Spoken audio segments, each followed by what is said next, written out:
الحمد لله الذي جعل يوم الجمعة سيد الأيام ولا نعبد ولا نستعين إلا إياه وهو الذي فرض صلاة الجمعة فسووا إلى ذكر الله والصلاة والسلام على سيد الأنام وعلى آله وأصحابه الكرام ونشهد أن لا إله إلا الله وحده لا شريك له ونشهد أن محمدا عبده ورسوله أما بعد فأعوذ بالله من الشيطان الرجيم بسم الله الرحمن الرحيم قال الله تبارك وتعالى في كلامه المجيد والفرقان الحميد في شأن حبيبه قل أطيعوا الله والرسول فإن تولوا فإن الله لا يحب الكافرين آمنت بالله صدق الله العظيم قال الله تبارك وتعالى في كلامه المجيد والفرقان الحميد في مقام آخر ورفعنا لك ذكرك آمنت بالله صدق الله العظيم قال الله تبارك وتعالى في كلامه المجيد والفرقان الحميد في شأن حبيبه مخبرا وآمرا إن الله وملائكته يصلون على النبي يا أيها الذين آمنوا صلوا عليه وسلموا تسليما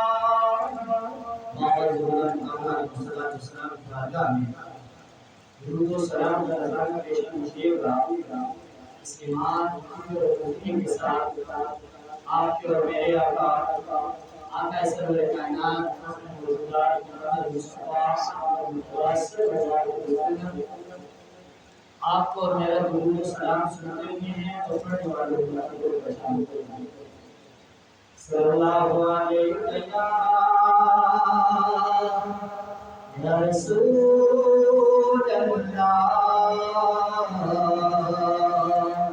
وسلم علیک یا حبیب اللہ صلی اللہ علیک یا رسول اللہ وسلم علیک یا حبیب اللہ رب فرمایا محبوبہ زمانے سارے تیرے نے رب فرمایا محبوبہ زمانے سارے تیرے نے عرش والے فرش والے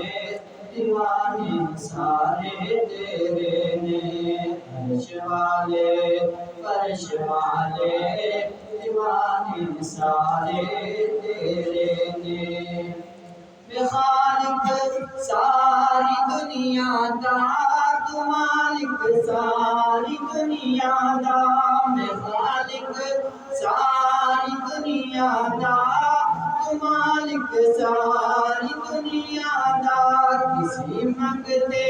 تو نہ موڑی کسی منگتے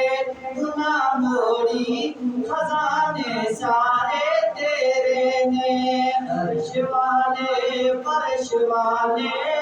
دیوانے سارے تیرے نے رب فرما یا محبوبہ زمانے سارے تیرے نے رب فرمایا محبوبہ زمانے سارے تیرے نے عرش والے فرش والے دیوانے سارے تیرے نے اما بعد دوسرا بعد حضرین اکرام سامعین اکرام آج کا واضح برکتوں عظمت والی ہے جس کے بارے میں روایات میں آتا ہے جو شخص صرف محض اللہ کی رضا کے لیے، نہ کسی تجارت کے لیے، نہ کسی دنیا کی غرض کے لیے، صرف اللہ کی رضا کے لیے وہ مسجد میں چلتا ہے۔ اور فرمایا کہ مسجد کے دروازے پہ فرشتے کے استقبال کرتا اور مرحبا مرحبا سلام کرتے ہیں، خوش آمدید۔ اور یاد رکھیے گا کہ یہ فضیلت اس شخص کے مسجد میں آتا ہے۔ فرمایا کہ تم حسب کر کے اللہ کے راستے میں صدقہ دینے کا اللہ سبحانہ وتعالی آمین۔ اور اس کے بعد جو دوسرا شخص آ جائے فرمایا اس کے بارے میں اسے ایک گائے جتنا ثواب اور جس کا تقریب جتنا ہوتا ہے کہ وہ آخری میں آخری وقت میں آتا ہے، فرمایا اسے ایک مہینے کے لیے جتنا ثواب کہ جس وقت امام خطبہ شروع کر دیتا ہے تو فرشتے بھی خطبہ سننے کے لیے سبھی لوگ بیٹھ جاتے ہیں، تو وہ فائدے مند ہو جاتے ہیں۔ تو اس لیے کوشش کیا کریں کہ جتنا جلدی ہو سکے مسجد میں آئیں تاکہ یہ سارے ثواب سے سارے مستفید ہو سکیں۔ تو جو آیت کریمہ اذان کے ساتھ تلاوت کی مشرف حاصل کیا ہے اس کے تعلق اعلیٰ علیہ السلام کی اذان کے ساتھ ہے۔ رب کریم نے ارشاد فرمایا الحمد للہ و رسول، پیارے محبوب آپ فرما دیجیے، قل کہہ دیجیے آپ فرما دیجیے اطیعوا اللہ، اطاعت کرو اللہ کی اور رسول اور اس کے رسول، فإن تولوا فإن اللہ لا يحب الكافرین، اگر وہ منہ پھیریں تو اللہ کافروں کو پسند نہیں کرتا۔ پتہ چلا کہ اللہ اور اس کے رسول کی اطاعت کرنا کیا ہے، ایسے ہی فرض ہے جیسے دیگر اعمال۔ فرمایا کہ ایسا فرض ہے اس کو ادا کرنے کے بغیر باقی اعمال کی قبول نہیں۔ کوئی شخص اللہ کے حکم کی اطاعت کرتا رہے، مصطفیٰ کے حکم کی اطاعت نہ کرے، گویا اس نے خدا کے حکم کی اطاعت نہیں، کیونکہ رب فرماتا ہے پیارے محبوب آپ کہہ دیجیے قل ان کنتم تحبون اللہ، پیارے محبوب آپ فرما دیجیے اگر تم اللہ سے پیار کرنا چاہتے ہو، اگر اللہ کے در کو تلاش کرنا چاہتے ہو، اللہ سے محبت کرنا چاہتے ہو، اللہ سے اپنے رشتے کو مضبوط کرنا چاہتے ہو تو فاتبعونی، محبوب کی اتباع کرو۔ رب نے فرمایا ہے پیارے محبوب آپ فرماؤ، قرآن ہے، اور جب تم محبوب کی اتباع کرو گے، محبوب کی سنتوں کے مطابق زندگی کو بسر کرو گے، فرمایا کہ یحببکم اللہ، پھر اللہ تم سے پیار کرے گا،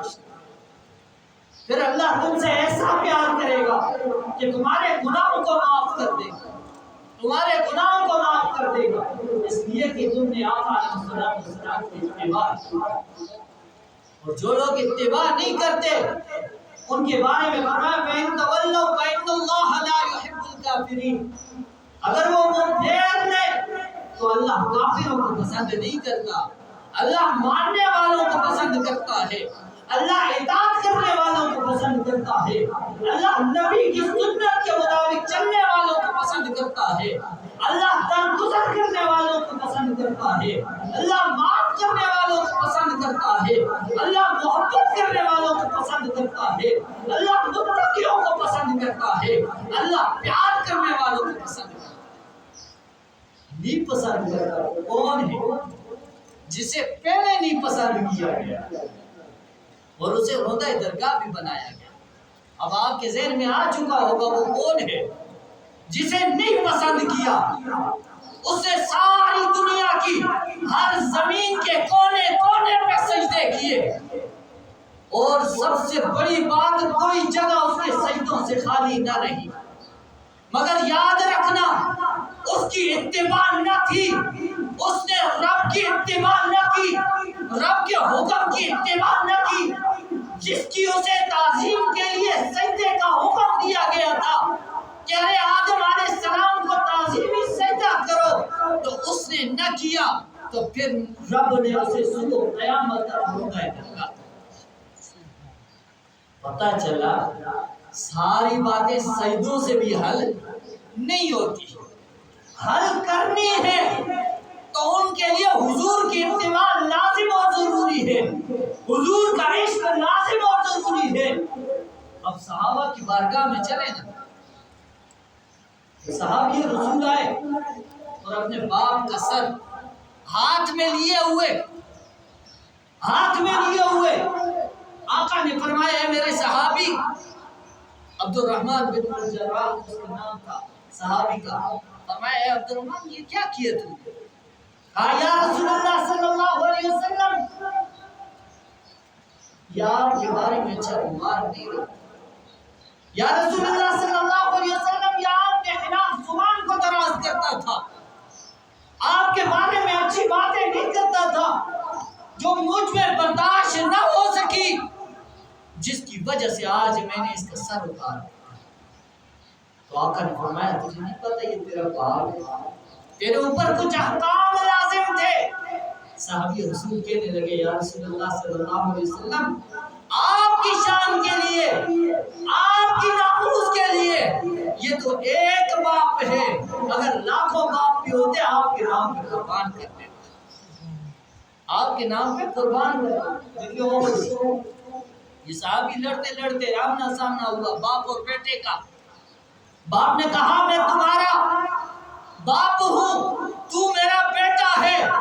تو بیٹے نے یہ جواب دیا ارے اس وقت تو نبی کے خلاف آ کے کھڑا ہوا ہے، نبی کے گستاخوں کی صف میں کھڑا ہوا ہے، نبی کے خلاف زبان کو دراز کرنے کے لیے کھڑا ہوا ہے۔ آج باپ بیٹے والا رشتہ نہیں ہوگا، آج ناموس کی خاطر میں تیرا سر اتار دوں گا۔ تو بیٹے نے ایسا ہی کیا، بیٹے نے تلوار لی اور سر اتار دیا۔ جنگ لگی ہوئی، جنگ کا معاملہ ہے، مگر حضور کی ناموس کی خاطر کیا کیا؟ سر اتار دیا۔ تو دیکھ لیجئے صحابہ نے کیا درس دیا۔ حضرت ابو ہریرہ رضی اللہ تعالیٰ کے بارے میں بہت پیاری ہے، اکثر میں پڑھتا ہوں تو ایمان تازہ ہوتا ہے۔ ایک تو یہ کہ حضور کے ہاتھ اٹھنے کی دیر تھی وہاں ہدایت ملنے کی، یہاں ہاتھ اٹھتے وہاں ہدایت مل گئی۔ حضرت ابو ہریرہ رضی اللہ تعالیٰ نے والدہ ایمان نہیں لائی تھی پہلے، تو جب بھی حضرت ابو ہریرہ نکلتے تو والدہ کہتی تو چلا جاتا ہے، تو وقت کا ضیاع کرتا ہے، کبھی تو کیا کرتا ہے کبھی کیا کرتا ہے۔ ظاہری سی بات ہے وہ آقا کی باتیں کیا کرتے، گھر میں آ کے آقا کی تعریف کیا کرتے تھے، ماں کو سنایا کرتے تھے ارے میرا محبوب ایسا ہے جس کے چہرے کے بارے میں رب کا قرآن کہتا ہے والضحیٰ، جس کی زلفوں کے بارے میں واللیل کہا گیا ہے، اور جس کی چادر کے بارے میں بھی قرآن ذکر کرے،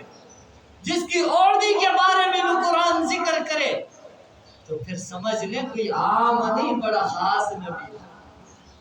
تو یہ باتیں اس کی ماں کو حضرت ابو ہریرہ کی والدہ ناگزار گزرتی، تو جب بھی نکلتے برا بھلا کہتی، جب بھی نکلتے ڈانٹتی مارتی پیٹتی، اس کے باوجود وہ آقا کی بارگاہ میں چلے جائے، آقا سے محبت کرتے تھے۔ یارو ایک دن آئے آقا کی بارگاہ میں رو رہے تھے، کہنے لگے یا رسول اللہ صلی اللہ علیہ وسلم۔ آقا نے پوچھے ہے ابو ہریرہ کیا ہوا ہے، کس چیز نے تڑپایا ہے، کیوں رو رہے ہیں؟ کہنے لگے جب بھی میں گھر سے نکلتا ہوں مجھے یہ غم کھاتا ہے، مجھے یہ دکھ اور تکلیف پہنچاتا ہے غم کہ میری ماں جو ہے وہ جہنم میں چلی جائے گی، میری ماں آپ سے پیار نہیں کرتی، میری ماں آپ کا کلمہ نہیں پڑھتی، میری ماں جو ہے آپ کی اتباع نہیں کرتی، اس غم کو لیے میں گھوم رہا ہوں۔ یا رسول اللہ صلی اللہ علیہ وسلم میری ماں کے حق میں دعا کی۔ ادھر آقا نے یوں ہاتھ اٹھائے، ادھر حضرت ابو ہریرہ نے دوڑ لگانی شروع۔ ابھی گھر نہیں پہنچے تھے، رستے میں صحابہ نے پوچھا ارے ابو ہریرہ کیا ہو گیا، آج اتنی تیز رفتاری سے کہاں جا رہے ہیں؟ تو حضرت ابو ہریرہ کہنے لگے آج میں دیکھنے جا رہا ہوں کہ مصطفیٰ کی دعا پہلے گھر پہنچتی ہے یا ابو ہریرہ بعد میں ماں کے پاس پہلے پہنچتی ہے۔ آج دیکھنا چاہتا ہے۔ جب واپس پہنچے دستک دی، کہا ماں آج بھی مجھے ڈانٹیے، آج بھی مجھے ماریے، کے لیے کہنے لگی نا ابو ہریرہ ذرا سا رک جاؤ، میں غسل کر لوں، پاک کپڑے پہن لوں، پھر اس مصطفیٰ کا مجھے کلمہ پڑھا دے،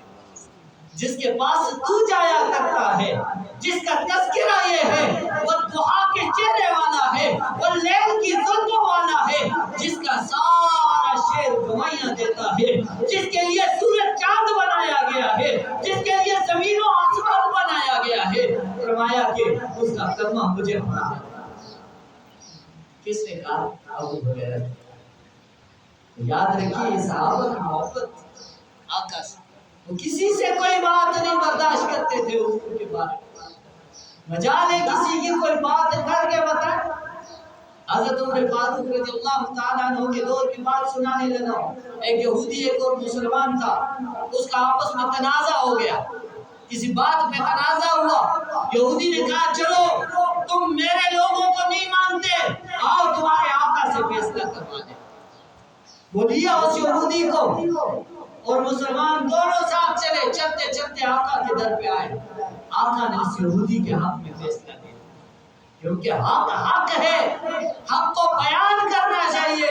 حق کو بتانا چاہیے، تو آقا نے فرمایا کہ اس یہودی کا پہلے آتا ہے، اس یہودی کا حق پہلے ہے، اس کو پانی پہلے لگنا چاہیے، تو جاؤ اس کے حق میں فیصلہ ہو۔ اب وہ فیصلہ ہوا، وہ جو دوسرا تھا منافق تھا،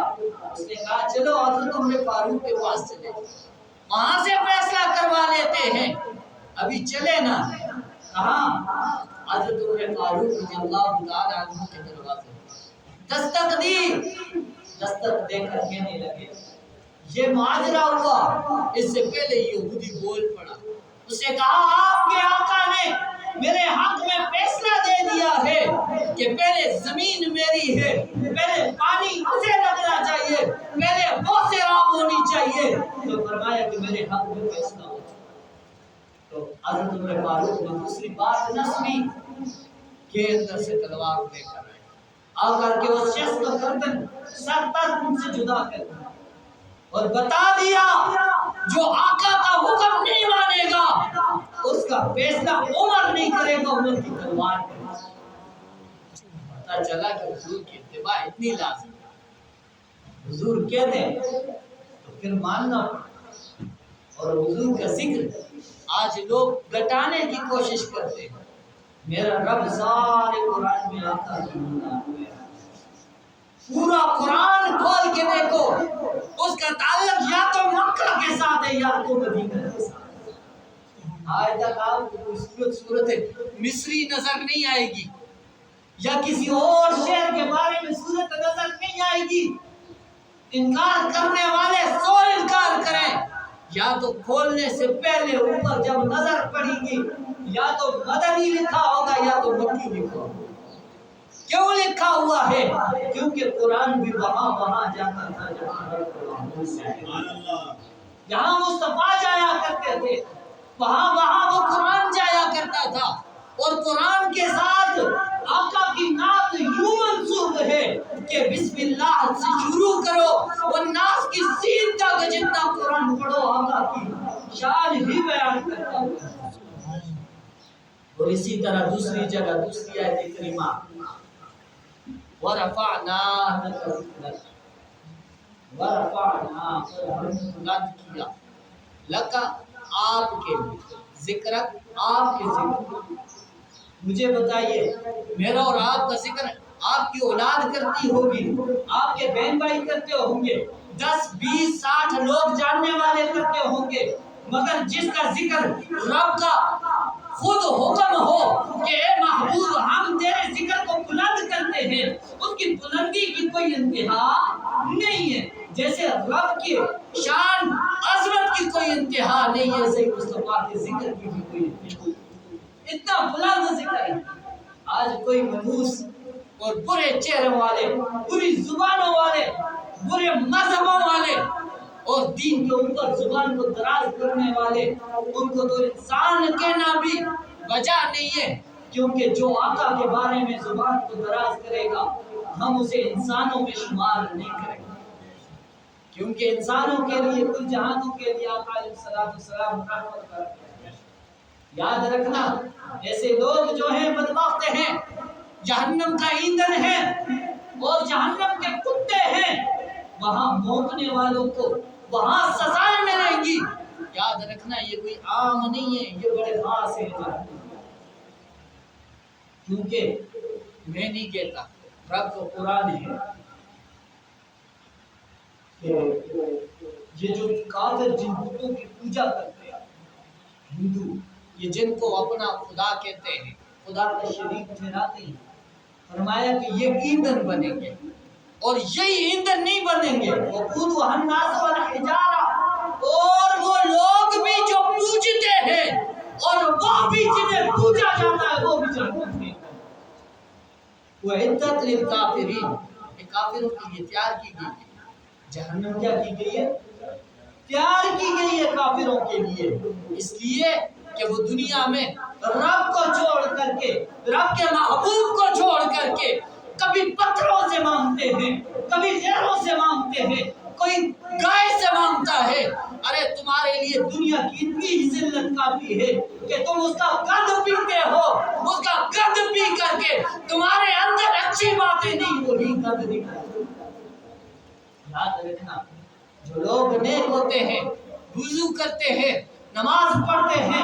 رب کو یاد کرتے ہیں، کل قیامت والے دن یوں اٹھائے جائیں گے کہ ان کے اعضائے وضو چمک رہے ہوں گے اور آقا اپنے امتیوں کو یوں پہچان لیں گے جیسے 14ویں چاند کی رات کے چاند چمک رہے ہوں گے، یوں پہچان ہوگی۔ تو ان کے بارے میں جو آقا کے بارے میں زبان کو دراز کرتے ہیں یا اللہ کے بارے میں شریک ٹھہراتے ہیں، یاد رکھنا ان کا اتنا برا حشر ہونا ہے، ان کے چہروں سے نور تو دور کی بات، ان کے چہروں سے اتنی کالک اتر رہی ہوگی کہ سیاہ سے بھی سیاہ ہوگی۔ رب کا قرآن کہتا ہے یوم تبیض وجوہ وتسود وجوہ، اس دن کچھ چہرے سفید ہوں گے، کچھ سیاہ ہوں گے، واما الذین ابیضت وجوہہم، بس جو چہرے سفید ہوں گے ففی رحمت اللہ، وہ اللہ کی رحمت میں ہوں گے، اور جو چہرے سیاہ ہوں گے وہ چہرے جہنم کی ذلت اور ان کا مقدر ہوگی، ان کے لیے اللہ کی عذاب ہے اور ان کے لیے خسارہ ہے، ان کے لیے تکلیف ہے۔ یاد رکھنا دنیا میں بھی ذلت اور آخرت میں بھی، ان لوگوں کے لیے جو اللہ کے ساتھ شریک ٹھہراتے ہیں، شریک کسی کو پتھر کو مانتے ہیں، وہ کوئی کہنے لگا وہ جی ہمارے فلاں فلاں فلاں، وہ ہم اس کو مانتے ہی نہیں، ہم صرف ایک اللہ کو مانتے ہیں، جیسے صحابہ نے حضور نے ہمیں بتا دیا کہ ایک اللہ کو ماننا، اللہ کے ساتھ کسی پتھر کو شریک نہ ٹھہرانا، ہم ویسے ہی ایک اللہ کو مانتے ہیں، کسی کو شریک نہیں۔ اور ایک صحابی رسول ایک مارکے پہ بھیجا گیا ساتھ میں امام بنا کے، وہ جب بھی نماز پڑھاتے تو سورہ اخلاص پڑھا کرتے، قل هو اللہ احد پڑھا کرتے تھے، اللہ الصمد پڑھا کرتے تھے، لم یلد ولم یولد پڑھا کرتے تھے، ولم یکن لہ کفوا احد پڑھا کرتے تھے۔ جب یہ سورہ اخلاص وہ پڑھتے تھے تو صحابہ نے نوٹ کیا، ارے مغرب ہے تب بھی سورہ اخلاص، عشاء ہے تب بھی سورہ اخلاص، فجر ہے تب بھی سورہ اخلاص، جب نماز پڑھائی سورہ اخلاص پڑھی، جب واپس لوٹے نا وہ شکایت لے کے حضور کے پاس پہنچ گئے، یا رسول اللہ صلی اللہ علیہ وسلم، یہ جو آپ نے امام بنا کے بھیجا تھا، جب بھی نماز پڑھاتے اور کوئی سورت نہ پڑھتے سورہ اخلاص پڑھا کرتے تھے، سورہ اخلاص پڑھا کرتے تھے۔ اب خود اندازہ لگائیے صحابہ کی نماز میں کتنی دل جمی ہوگی، صحابہ کو نماز سے کتنی محبت ہوگی، قاری کی قرات بھی یاد ہے کہ کتنی نمازوں میں اس نے کون سی سورت پڑھی ہے، اور کتنا اخلاص ہے صحابہ کا کہ جب آ کے کھڑے ہوتے ہیں رب کے سامنے اور پھر کتنا غور کرتے تھے۔ روایات میں آتا ہے جب کوئی عذاب والی آیت آ جاتی تو گھنٹوں، منٹوں نہیں گھنٹوں صحابہ اکرام رویا، جب کوئی ایسی آیت آتی نا سخت وعید بیان ہوئی ہوتی تو فرمایا کہ کئی گھنٹے وہ روئے۔ آج نمازیں بھی اثر نہیں کرتی، وجہ کہ ہم نماز میں آتے ہیں دنیا کا حساب کرنے کے لیے، ہم نماز میں آتے ہیں کسی کو دکھلانے کے لیے، ہم نماز پڑھتے ہیں کسی پہ احسان جتلانے کے لیے، ہم نماز پڑھتے ہیں ریاکاری کے لیے، ہم نماز میں کھڑے تو ہوتے ہیں، یہاں موجود نہیں ہوتے۔ اگر ہم رب کے سامنے موجود ہوں پھر ہمیں نماز بھی لذت دے، ایسی نماز ہو کہ دوسری نماز کا ہمیں انتظار کرے۔ آج دیکھ لیں معاشرہ کس طرف جا رہا ہے، آج نمازیں سکون نہیں دیتی ہمیں اور آپ، وجہ شیطان نے گھر بنا لیا، ہمارے دلوں میں بیٹھ کے راج کرتا ہے۔ صبح ہوتی ہے، نیند کا وقت ہوتا ہے، شیطان کہتے ہیں سو جا سو جا، یہ نہیں پتا کہ اس سے جو آگے جہنم میں جلنا ہے ایک نماز چھوڑنے کی وجہ سے تو کتنے ہزاروں سال جلتا رہے گا۔ یاد رکھنا جب تم نماز نہیں پڑھتے، روایات میں آتا ہے دنیا کا ہر جانور تم سے منہ چھپاتا ہوا پھرتا، منہ چھپاتا ہوا پھرتا۔ اور میں وہ روایت بیان کر رہا تھا، آگے نکل گیا، سنیے۔ سورہ اخلاص پڑھتے تھے وہ صحابی رسول، جب بھی بات ہوئی تو وہ آقا کے پاس آگے باقی صحابہ آ کے کہنے لگے یا رسول اللہ صلی اللہ علیہ وسلم، یہ جو آپ نے امام بنا کے بھیجا تھا یہ جب بھی قرات کرتا تو سورہ اخلاص پڑھتا۔ کہا یا رسول اللہ صلی اللہ علیہ وسلم اس میں رب کی بے نیازی ہے، رب ایک ہے، رب کا کوئی شریک نہیں ہے، رب ایسا بے نیاز ہے کسی سے اس کو کوئی حاجت نہیں ہے، رب ایسا ہے اس کی وہ شان ہے وہ مقام ہے۔ فرمایا کہ یہ ساری باتیں مجھے اتنی پسند ہے نا میں اور کوئی باتیں کرنے ہی نہیں چاہتا۔ صحابی کہتے ہیں مجھے یہ باتیں اتنی پسند ہے کہ قل هو اللہ احد، کہ کہہ دیجئے کہ اللہ ایک ہے، وہ وحدہ لا شریک ہے، اس کا کوئی شریک نہیں۔ یارو یہ کہنا مجھے اتنا پسند ہے۔ فرمایا کہ اور مجھے، تو یاد رکھنا ہم وہ صحابہ کے ماننے والے، ہم اس حضور کی سنت کے مطابق چلنے والے، ہم ایک کو ماننے والے ہیں۔ تمہارے وہ ہوں گے جو خود کو پانی نہیں دے سکتے، تمہارے وہ ہوں گے جو خود کو کھانا نہیں کھلا سکتے، تمہارے وہ ہوں گے جو خود کو چلا نہیں سکتے، وہ بھی کسی کے محتاج ہیں۔ تو یارو تم ان کو چھوڑو، اس کو مانو جو سب کو عطا کرنے والا، جو وحدہ لا شریک ہے۔ ابراہیم علیہ السلام کی بات بتانے لگا۔ آج کل وہ سوشل میڈیا کا دور ہے، طرح طرح کی پوسٹیں پڑھتے ہیں، ہم سنتے ہیں۔ یاد رکھنا آزر جو تھے ان کے چچا تھے، حضرت ابراہیم علیہ السلام، آزر جو تھے ان کے چچا تھے، اور ان کے والد کا نام تھا طارح۔ کیا نام تھا؟ طارح۔